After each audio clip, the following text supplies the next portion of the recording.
I'd been leading expeditions to the Arctic and the Antarctic for quite a few years in the 90s, and just seeing how the people that were on these expeditions were being impacted and changed to some extent, and their perspectives were being challenged, the way they looked at the planet and the environment.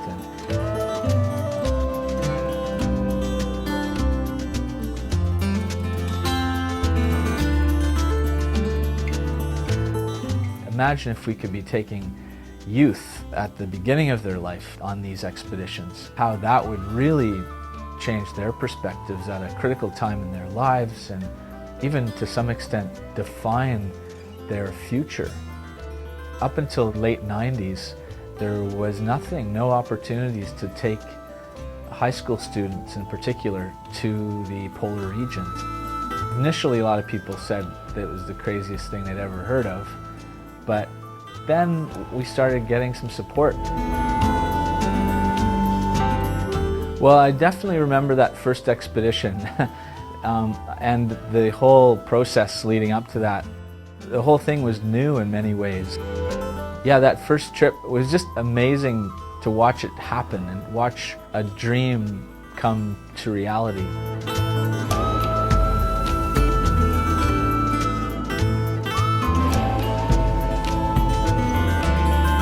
That first expedition really proved the concept. It really worked. These kids came back so excited and motivated and inspired and with new knowledge and a different perspective on their lives and on the planet.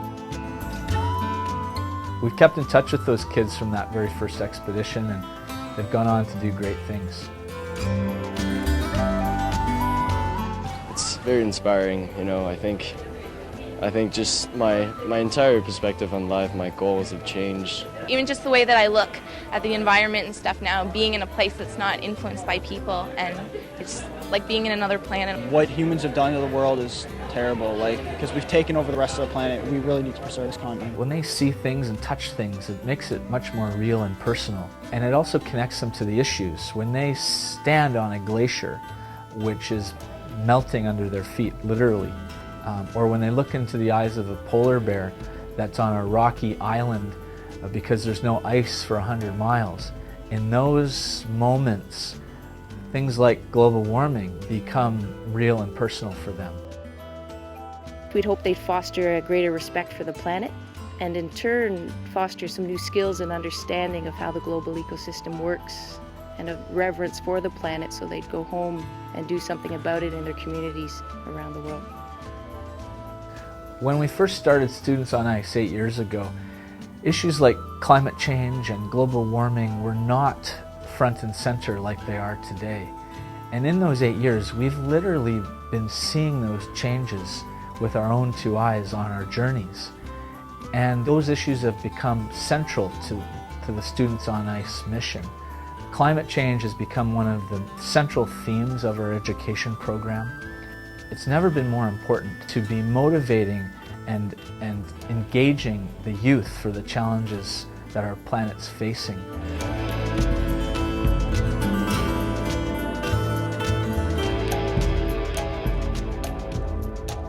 The expeditions have evolved and grown in many ways since that first journey in 1999-2000. They've become much more international. We've had students now from over 30 different countries. We have had Inuit and Northern Aboriginal students on the expeditions. We've had students from third world countries. We had a girl from Afghanistan with us this past summer. What we realize is that with young people, you know, a lot of both the challenges and the opportunities transcend culture, and so they get a chance to just feel that they're part of something larger than the small community that they're from, and that helps just build confidence and I think cause for hope in the young people that they really are a generation that can mobilize one another.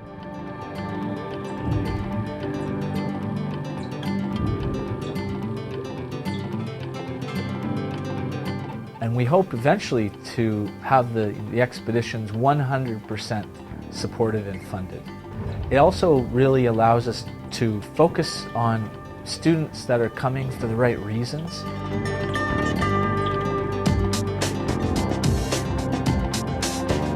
Our education program has also become a lot more hands-on. It's not just lectures, it's workshops, it's pod teams, it's in the field research with scientists, meeting with elders and communities. We now have artists on the expeditions and musicians. We're talking about careers. The other kind of learning that really means a lot to me is the kind that you get when you go off and you sit, you listen to the water, you listen to the nature around you, and you learn a lot about yourself and what is important to you. Now I know I want to go back home. I want to go through with my presentations just so other people around me can just get as passionate as I am. We're also really trying to focus on what the students do after the expeditions. The expeditions are meant to really just be the springboard, the beginning, and then we're trying to connect the kids with all the opportunities they have when they go back home, how they can be ambassadors, how they can be agents of change and really make a difference. We've seen some students that have started conferences on climate change, other youth that have gone on to attend United Nations conferences on climate change and put together youth statements, other students that have won national and international awards for the work that they've been doing, students that have gotten scholarships to go to some of the top universities in North America. We had another student who has started a group called Environmentally Concerned Students, and they're really engaging youth to protect various parts of the Arctic. We had a group of students that petitioned the Prime Minister of Canada and the Minister of the Environment to protect a whale sanctuary in the Arctic, and that actually just got protected earlier this year.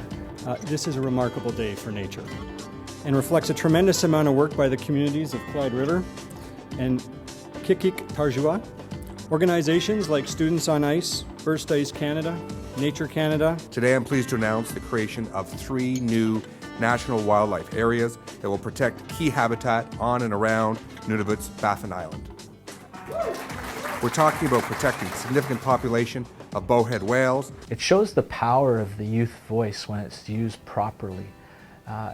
These students don't realize sometimes how much of a difference they can make. And we're trying to show them how they can make that difference, no matter how old they are, and giving them the tools to set them up for success. The future of Students on Ice has tremendous possibilities. We've reached a stage where the program has so many opportunities to really increase the impact that it has, not just on the students, but on the planet. We want to make Antarctica the first carbon neutral continent. We want to create the world's largest park in the Arctic and call it the Ice Park. We want to reach millions of students around the world, whether it's through their participation on an expedition or through outreach programs that Students on Ice and the Polar Education Foundation will support. We want to grow the alumni program. We want to bring scientists and leaders and teachers and musicians and artists on future expeditions, and through all of these things have an outreach that will make things happen. They'll move us in the direction we need to go to make this planet more sustainable, so that my young son will inherit a planet that is at least as healthy as it was when I arrived here.